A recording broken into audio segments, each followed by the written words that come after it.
Marcus adjusts his rearview mirror for the third time this morning, checking his reflection before the next pickup.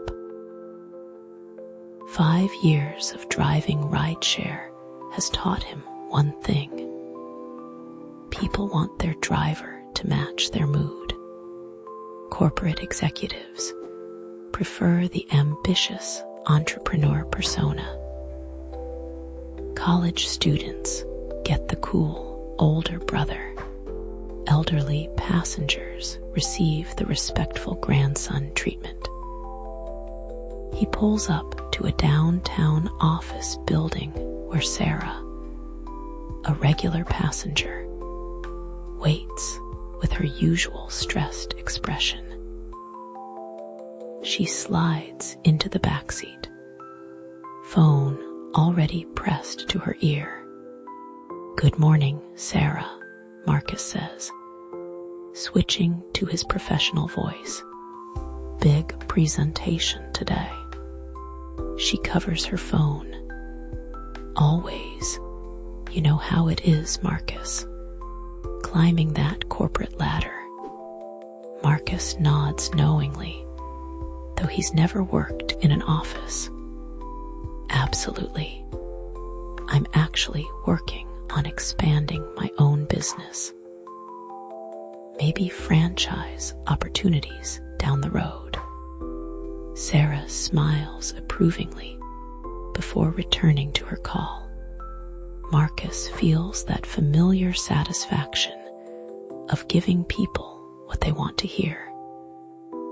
It makes the rides smoother, tips better, ratings higher.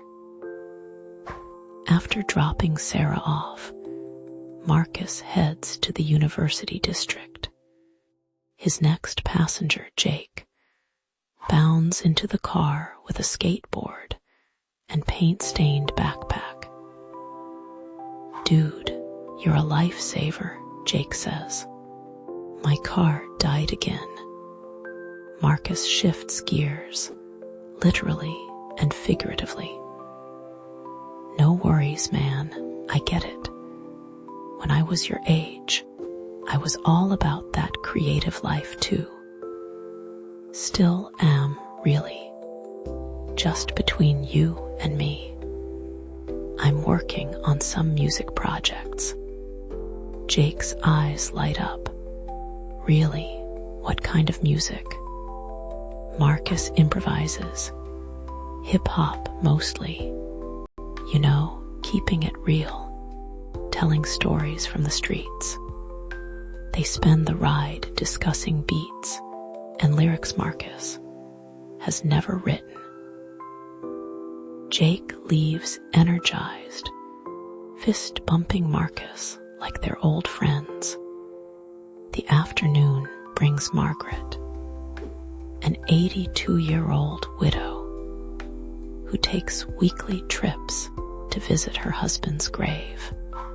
Marcus transforms again, becoming the patient, caring grandson she never had. "How are you feeling today, Mrs. Chen?" he asks gently, helping her with her seatbelt. "Oh, you know, dear, some days are harder than others, but I promised Harold I'd keep visiting, keep telling him about the world." Marcus speaks softly. He's lucky to have someone who loves him so much. "My grandmother always said love doesn't end with death." Margaret pats his shoulder. "You're such a good boy, Marcus. Your family raised you right." As the day continues, Marcus cycles through personas, like changing radio stations. The fitness enthusiast for the gym goers, the family man for the suburban parents, the dreamer for the artists. Each performance feels natural now, practiced to perfection. But everything changes when David gets in the car. David is different from Marcus's usual passengers. Mid-40s, wearing a simple t-shirt and jeans, carrying a worn leather journal. He settles into the front passenger seat instead of the back. "Mind if I sit up here?" David asks. "I like talking to people." Marcus hesitates, unsure which persona to adopt. "Sure, no problem. Where are we headed?" "The community center on 5th Street. I volunteer there." Marcus tries the do-gooder angle. "That's great. I've always wanted to get more involved in community service myself. Just haven't found the right opportunity yet." David studies Marcus's face in the mirror. "What stops you?" The question catches Marcus off guard. "Well, time, money. This job keeps me pretty busy." "What do you really want to do with your life, Marcus?" The directness of the question creates an uncomfortable silence. Marcus reaches for another persona, but David continues. "I used to be like you," David says quietly. "Different person for different situations. Thought I was being smart, giving people what they wanted." Marcus grips the steering wheel tighter. "I don't know what you mean. In the past hour, I've watched you be 3 different people. The businessman for the lady in the suit, the musician for the college kid, the devoted grandson for the elderly woman." Marcus's heart pounds.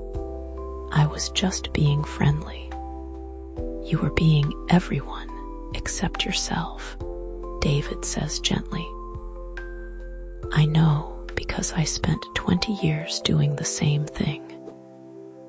Know what I learned." Marcus stays silent, afraid of the answer. When you're everyone else, you become no one. People aren't connecting with you, Marcus. They're connecting with the character you're playing. And the saddest part is, you start to forget who you really are underneath all those masks. They sit at a red light. Marcus stares ahead, David's words hitting deeper than expected. "So who are you really?" David asks. Marcus opens his mouth to respond, then closes it. The question feels impossible to answer. He's been performing for so long that he's lost track of his authentic self. "I don't know," Marcus admits, his voice barely a whisper. "That's the first honest thing you've said all day," David says with surprising warmth. "And it's the most beautiful thing, too. How is not knowing who I am beautiful? Because admitting you don't know is the first step to finding out. I spent 2 decades pretending to be whoever I thought people wanted. Lost my marriage, my kids' respect, my own self-worth. Everything changed when I finally said those 3 words. I don't know. They arrive at the community center. David doesn't get out immediately. Marcus, every person who gets in this car deserves to meet the real you, not because you owe them authenticity, but because you deserve to be known. for who you truly are. The businessman, the college kid, the grandmother. They'd all connect with the real Marcus if you gave them the chance. David hands Marcus a $20 bill for a $12 ride. The extra isn't a tip. It's an investment in the real Marcus, whoever he turns out to be. After David leaves, Marcus sits in his car, staring at his reflection in the rearview mirror. For the first time in years, he doesn't adjust it to practice a persona. He just looks at himself, really looks, and wonders who's looking back. The next passenger request comes through, but Marcus doesn't move immediately. Instead, he takes a deep breath and makes a decision that will change everything. When the next passenger gets in, Marcus doesn't perform. He simply says, "Hi, I'm Marcus. How are you doing today?" The passenger, surprised by the genuine warmth, smiles back, "I'm doing well, thanks for asking." For the first time in 5 years, Marcus realizes he's not pretending to be someone else. He's just being himself, and it feels like coming home after a very long journey.